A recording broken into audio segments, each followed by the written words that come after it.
Simple করব। তো এখানে আছে if you read the book you will know. এটা সাধারণত সবাই পারে। এটা কম্পাউন্ড কীভাবে করতে হয়, যদি দুটো বাক্যের সাবজেক্ট একই থাকে, এখানে ইউ আছে, ইউ যদি বিশেষ করে ইউ থাকলে পরে এটা খুবই সহজ। তো এটা কম্পাউন্ড করতে হলে পরে আগে দেখতে হবে এই বাক্যটি নেগেটিভে আছে না অ্যাফার্মেটিভ আছে। যদি অ্যাফার্মেটিভে থাকে তাহলে পরে প্রথম বাক্যে যে ভার্ব আছে সেই ভার্ব থেকে আমাদের প্রথম বাক্যটা লিখতে হবে এবং কমা যেখানে আছে দ্বিতীয় বাক্যের শুরুতে এখানে একটা অ্যান্ড দেন এই ধরনের কোনো কিছু যোগ করে আমাদের ওটা কম্পাউন্ড করতে হয়। তো চলো আমরা এটা করি। তো এখানে read the book and you will know. এরপরে আরও অনেক কিছু থাকতে পারে, আমি ছোট করে বাক্যটা লিখছি। তো এটা আমাদের কম্পাউন্ড হয়ে গেল। আর এটা সিম্পল করতে হলে পরে by plus gerund affirmative sentence হলে পরে ইফযুক্ত বাক্যের ভার্বের সাথে বাই প্লাস জেরান্ড অর্থাৎ আইএনজি যোগ করতে হয়, তার আগে একটা বাই দিতে হয়। বাই রিডিং দ্য বুক আমরা করি, এটা ভার্ব, এই ভার্বের সাথে আমরা আইএনজি যুক্ত করলাম। বাই রিডিং দ্য বুক, কমাটা থাকবে, তারপরে দ্বিতীয় বাক্যের কোনো পরিবর্তন হবে না, ইউ উইল নো। তোমরা দেখতে পারলে প্রথমটা আমরা করলাম। আমরা এবার তৃতীয় নাম্বারেরটা আগে করব। এটারই নেগেটিভ দেওয়া আছে এখানে, if you do not read you will not know. তো এটারই যেহেতু নেগেটিভ দেওয়া আছে, তো একই সাবজেক্ট, সেকেন্ড পারসন সাবজেক্ট, তো সেই ক্ষেত্রে আমরা এটা যদি করে নিই তাহলে আমাদের জন্য একটু সুবিধা হবে বুঝে। তো ওটা হলো অ্যাফার্মেটিভ ছিল, এটা হলো নেগেটিভ সেন্টেন্স দেওয়া আছে। তো নেগেটিভ সেন্টেন্স দেওয়া থাকলে পরে আমরা কি করব, আগেরটার মতোই এই ইফযুক্ত অংশের ভার্বটা থেকে শুরু করব। আগে ভার্বটা আমরা লিখব রিড, রিড, আর এই কমাটা তুলে দিয়ে এখানে আমরা অর ব্যবহার করব। এই রিডের পরে আরও অনেক কিছু থাকতে পারে, আমি বাক্যটা ছোট করে লেখার চেষ্টা করছি। রিড অর, দ্বিতীয় অংশের কোনো পরিবর্তন হবে না, ইউ উইল নট নো। এটা কিন্তু আমাদের কম্পাউন্ড হয়ে গেল। এটা যদি আমরা সিম্পল করি, যদি নেগেটিভ সেন্টেন্স হয়, নেগেটিভ সেন্টেন্স হলে পরে এখানে যেমন আমরা অ্যাফার্মেটিভ বাই প্লাস জেরান্ড ব্যবহার করেছি, এখানে উইদাউট প্লাস জেরান্ড ব্যবহার করব। উইদাউট রিডিং আমরা কমা দিব, দ্বিতীয় বাক্যটি লিখব ইউ উইল নট নো। আমরা প্রথম এবং তৃতীয় বাক্যে যেহেতু একটা অ্যাফার্মেটিভ এবং নেগেটিভ বাক্য কমপ্লেক্স সেন্টেন্স দেওয়া আছে, এইটাই কিন্তু একটু সহজ। তারপরে যেগুলো আছে ক্রিটিক্যাল, এবং এইগুলাই বিভিন্ন চাকরি বা নিয়োগের পরীক্ষায় আসে, আমি দেখেছি। তো আমি একদিন এটা সলভ করব, তোমরা সাথে থেকো। আর অবশ্যই যারা পার্টিসিপেন্ট দেখবে তারা অবশ্যই একটু লাইক কমেন্ট দেওয়ার চেষ্টা করবে, শেয়ার করবে, যারা যাতে তোমাদের বন্ধু বান্ধব আত্মীয় স্বজন যারাই আছে দেখতে পাই, এবং আমি যতটুকু পারি সহযোগিতা করব।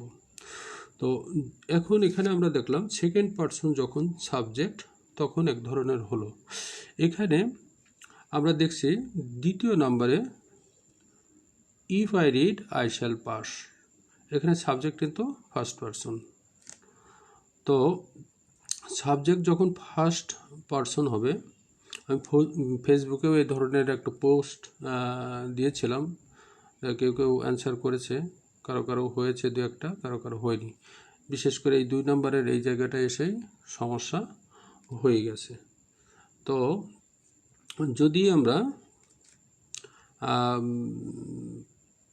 সেকেন্ড পারসন বাদে ফার্স্ট পারসন এবং থার্ড পারসন সাবজেক্ট পাই, তাহলে পরে আমরা কম্পাউন্ড করার সময় আমরা একটু যদি দেখে লিখি, একটু আলাদা একটু প্র্যাকটিসও করার দরকার আছে, দেখানোর দরকার আছে। আমি কিন্তু এটাও দিয়েছিলাম, আই রিড এ বুক। এটার ইম্পারেটিভ সেন্টেন্স করতে হবে, ইম্পারেটিভ করতে হবে। তো ইম্পারেটিভ করলে পরে আমরা কীভাবে করব, এটা লেট দিয়ে শুরু করি। লেট, তারপরে এই সাবজেক্টটার অবজেক্ট করি, লেট মি রিড এ বুক বা দ্য বুক, যাই থাকুক না কেন সেটা দিতে হবে। তো এটার ইম্পারেটিভ করলে এটা করতে হয়। এটা নেগেটিভ থাকলে লেট মি নট, ঠিক আছে।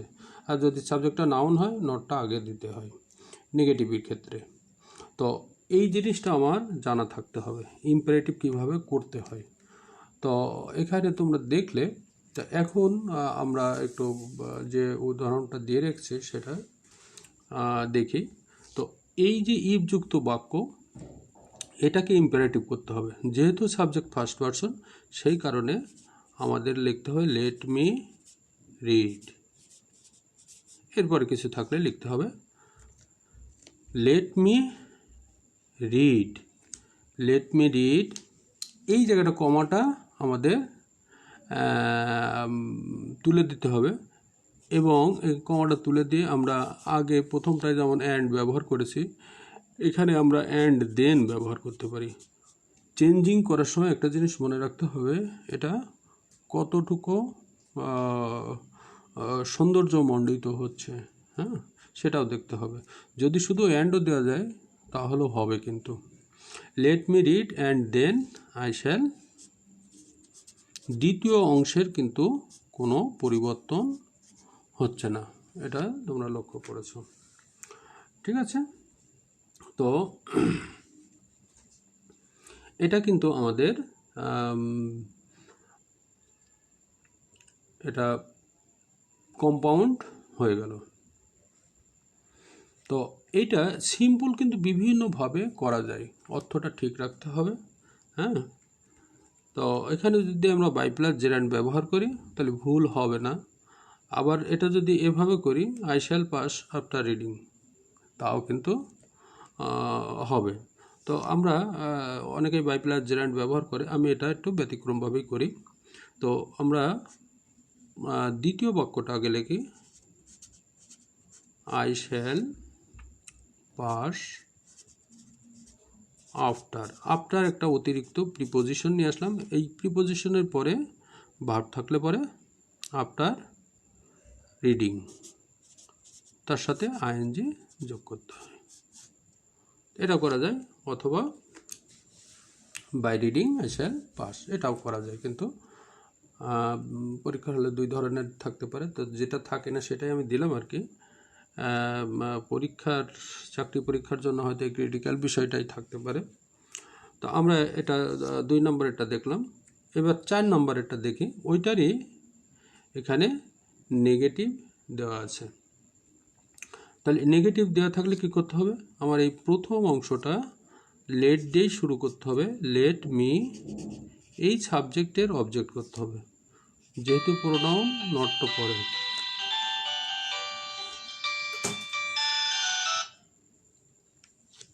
পরে কথা বলছি। Let me not read, sorry mobile ring আসছিল। লেট মি নট রিড, এই কমাটা উঠে যে এখানে অর বসবে, অর আই উইল বা শ্যাল যাই থাকুক না কেন সেটা দিতে হবে, I will not pass, I shall নটও হতে পারে। এটাকে এবার আমাদের সিম্পল করতে হবে।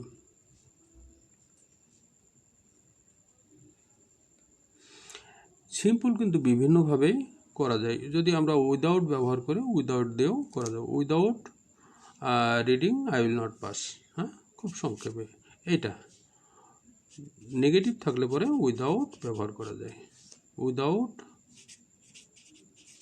Reading I will not pass, এটা কিন্তু আমরা করলাম। এইবার আমরা 5 নম্বরে যেটা দেখব সেটা একটু ভালো করে লক্ষ্য করতে হবে যে দুটো বাক্য আছে, দুটো বাক্যের কিন্তু সাবজেক্ট আলাদা আছে। তোমরা দেখতে পাচ্ছ, if he does not come I shall not go. এটা শর্তযুক্ত বাক্য, সে যদি না আসে আমি যাব না, ঠিক আছে। তো এখানে এর নেগেটিভটা আমি আগে করছি, অ্যাফার্মেটিভটা আমি যদিও এদিকে তুলে রেখেছি, if he does not come I shall not go. তো আমার অ্যাফার্মেটিভটা আগে তোলা উচিত ছিল। এখানে যদি আমরা কম্পাউন্ড করি তাহলে পরে এই ইফটা যার কারণে কমপ্লেক্স হয় সেটা বাদ দিতে হবে। হি ডাজ নট কাম, এই কমাটা আমরা তুলে দেব, অ্যান্ড সো একটা কারণ, সে না আসার কারণেই কিন্তু আমি অ্যান্ড সো ব্যবহার করব।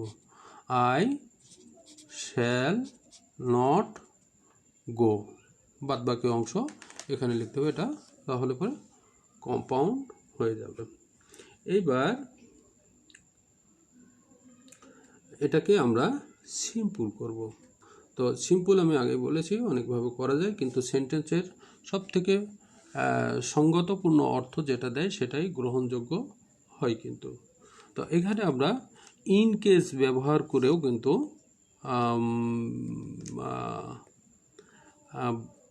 সিম্পল করতে পারি। তো আমরা এই আই শ্যাল নট গো এই বাক্যটা আগে লিখব, আই শ্যাল নট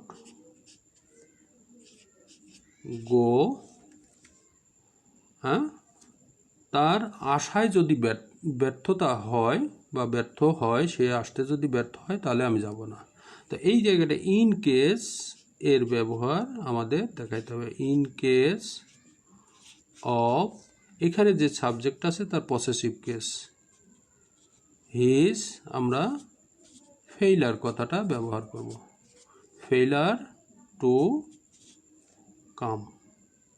এই নটটা তখন থাকলো না, কারণ হলো আমরা কিন্তু এখানে এই ফেইলার দিয়ে নটকে বুঝিয়ে দিয়েছি। তো আমরা এখানে দেখলাম যে I shall not go in case of his failure to come. তো এখানে আমরা আরেকটা উদাহরণ ওইটারই অ্যাফার্মেটিভ অংশ এখানে দিয়ে রেখেছি। এটা কম্পাউন্ড করতে হবে, if he comes I shall গো। তো হি